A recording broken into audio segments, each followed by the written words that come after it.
बच्चों को डायपर की समस्याएं हैं, किशोरों में हार्मोनल समस्याएं हैं, मध्यम उम्र के लोगों पर संकट हैं, बुढ़ापा दवाइयों के हवाले है। इसके बहुत सारे आयाम हैं। ये सब चीजें आपके खिलाफ काम करेंगी, आपकी अपनी बुद्धि आपके खिलाफ काम करेगी। और किशोरावस्था यानी वे वाकई एक अवस्था से दूसरी में बदल रहे हैं। एक साधारण सी बात यह है, किशोरों के जीवन में ऐसा होना जरूरी है।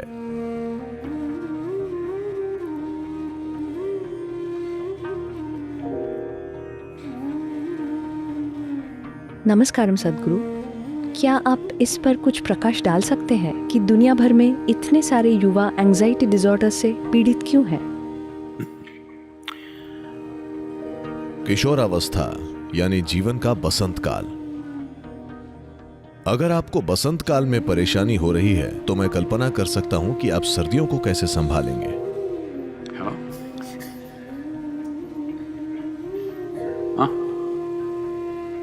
It's a springtime of life. ये जीवन की वसंत ऋतु है, जब हर चीज में बहुत ऊर्जा हो, जब शरीर बेहतरीन रूप में हो। अगर आपको जीवन के उस हिस्से में परेशानी हो रही है तो मैं कल्पना कर सकता हूं कि आप बाकी का जीवन कैसे संभालेंगे। बात सिर्फ किसी एक उम्र की नहीं है। शायद कुछ खास लोगों पर रिसर्च हो रही है, पर बच्चों को डायपर की समस्याएं हैं, किशोरों में हार्मोनल समस्याएं हैं, मध्यम उम्र के लोगों पर संकट हैं, बुढ़ापा दवाइयों के हवाले है। जब आप जवान थे तब आपने किसी गली से ड्रग्स लिए, अब बुढ़ापे में आप काउंटर से ले रहे हैं।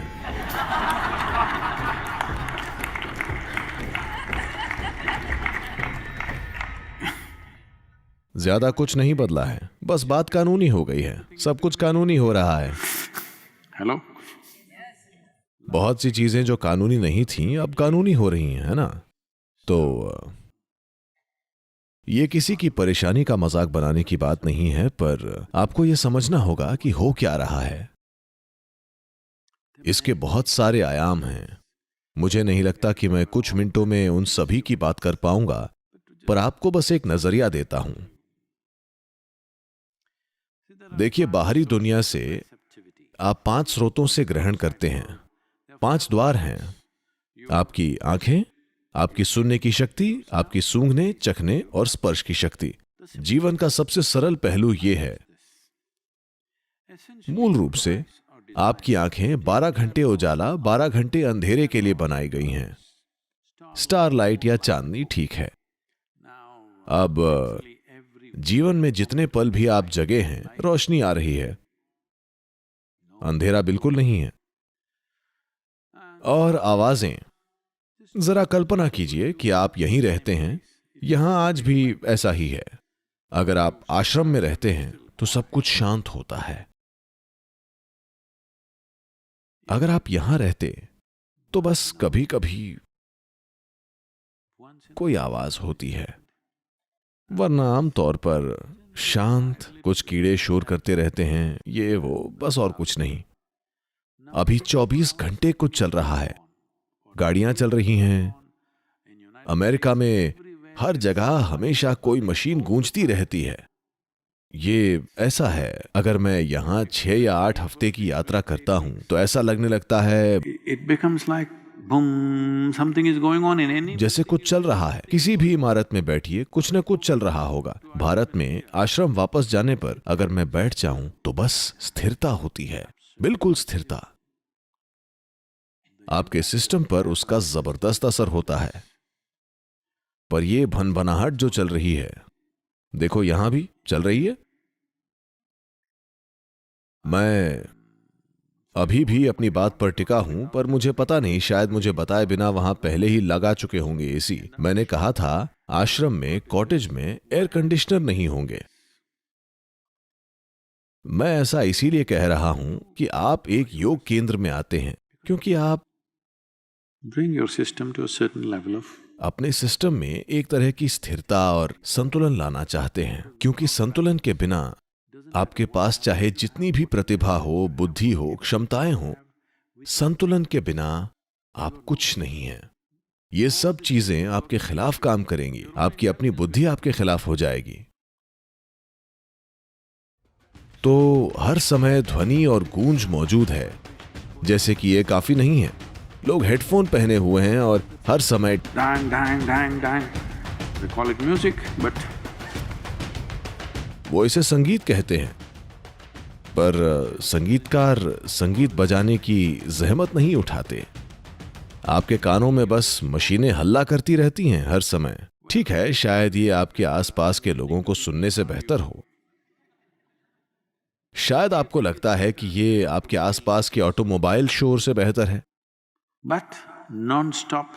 पर ध्वनि का लगातार असर और रोशनी का नॉन स्टॉप असर और कई दूसरी चीजों का लगातार असर, ये सभी पर असर करता है।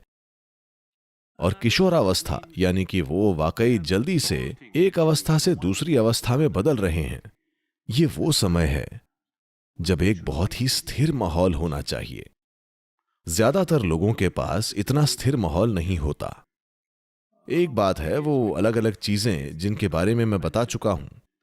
परिवार के हालात भी स्थिर नहीं होते, माता पिता भी चिल्लाते रहते हैं। हेलो, हाँ ऐसा है, क्योंकि हर फिल्म, हर टेलीविजन शो, घर में बस यही चीजें देखी जा रही हैं। अगर आप गुस्से में हैं तो आपको चिल्लाना होगा, आपको दरवाजा पीटना होगा, और कोई इंसान न मिले तो कम से कम किसी चीज को पंच करो और तोड़ दो। ये चीज आम होती जा रही है। सभी सोचने लगे हैं कि अपनी भावनाएं संभालने का यही तरीका है। Hello? तो उदाहरण स्थापित हो रहे हैं। लोगों को लगने लगा है कि भावनाएं ऐसे ही संभाली जाती हैं। नहीं, अगर आपकी भावनाएं कंट्रोल से बाहर हो रही हैं तो चुपचाप रहें, आंखें बंद करके बस एक जगह बैठ जाएं। हाँ, यह है अपनी भावनाओं को संभालने का सही तरीका। जब भावना कंट्रोल से बाहर होने लगे तो बस अपना मुंह बंद करें, आंखें बंद करें और एक जगह बैठ जाएं। बाकी दुनिया को न बिगाड़ें। Hello?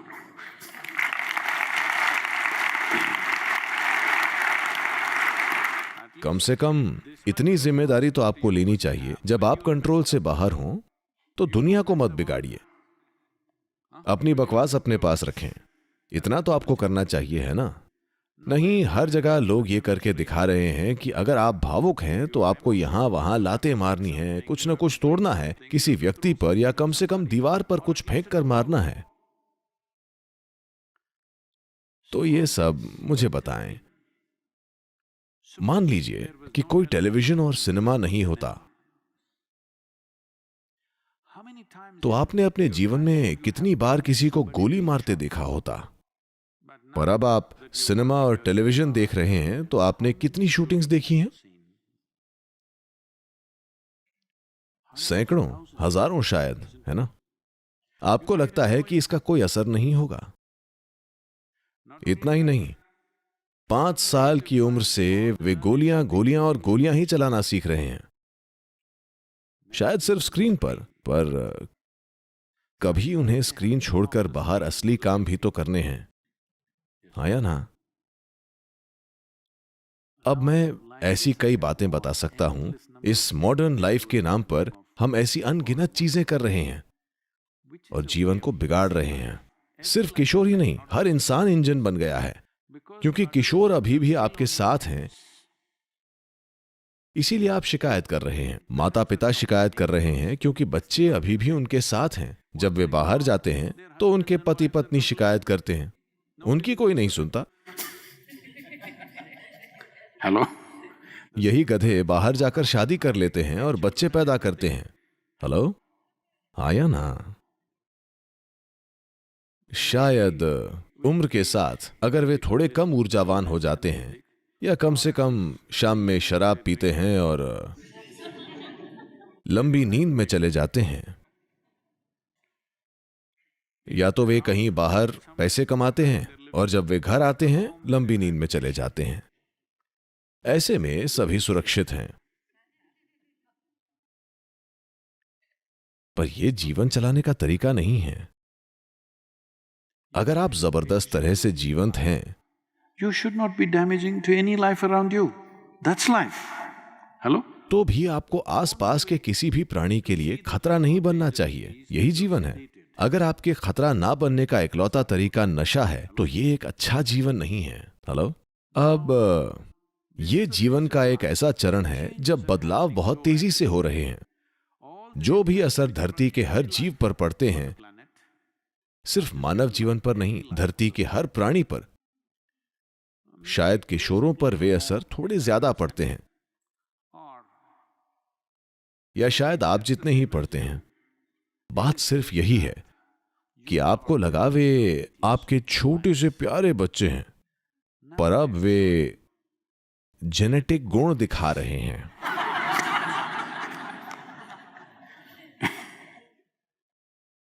अगर आपका एक छोटा वर्जन ऐसा है तो आपको खुद पर ध्यान देना चाहिए।